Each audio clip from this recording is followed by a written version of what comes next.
boxes of corn powder and 1,800 reusable meal sets from Taiwan were distributed among both orphanage and other 829 households, or more than 3,338 people in all.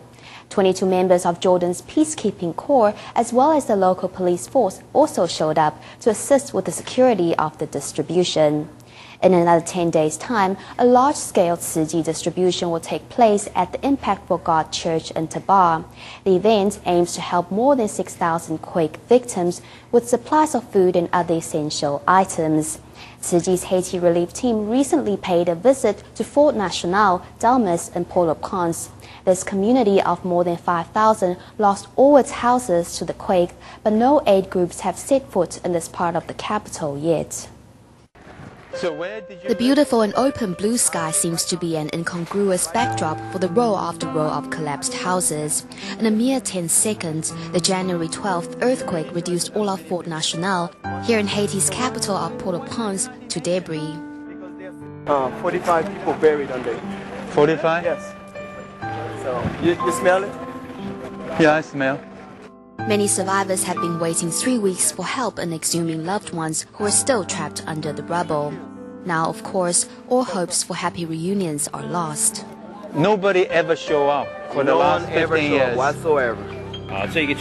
No one has come to give aid to this area yet. The population of 5,000 to 6,000 here is experiencing a critical shortage of food. They're desperate for food aid. Quake victims in the tent area are barely subsisting on what little they can get. The general lethargy says it all. Every day, long queues are formed for the precious supply of clean water. The adversity witnessed at Fort National profoundly pains the foreign aid workers. Tzu Chi volunteers will keep the people in their prayers and will come back to help them as soon as they can. Following Haiti's earthquake, Tzu Chi people in Indonesia are pooling their love to help the distant victims. In Jakarta, Tzu Chi employees gladly donated to relief funds, while in Medan, several hundred volunteers joined in prayer in addition to making donations. All had a common goal: to alleviate the Haitians' misery.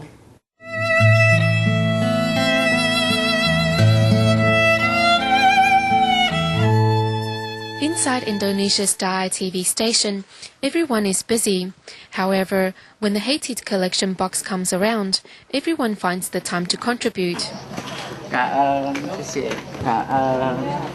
All of Tzu Chi's employees in Indonesia have joined the good cause, praying that Haitians may overcome their misery. I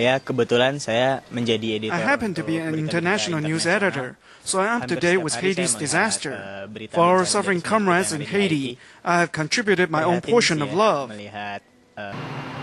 Several hundred Tzu Chi volunteers in Medan gathered to watch updates from Haiti, and then they offer their sincerest prayers.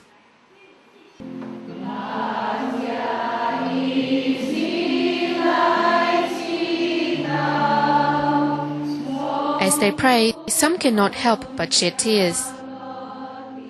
I pray that the Haitians may endure. If we can help alleviate their suffering, then we too will be more at ease.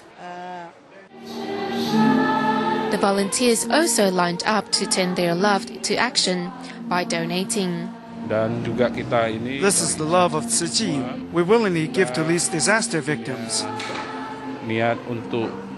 As Tzu Chi volunteers around the world canvass donations for Haiti, those in Indonesia are adding their love to the mix to let the Haitians know they are not alone.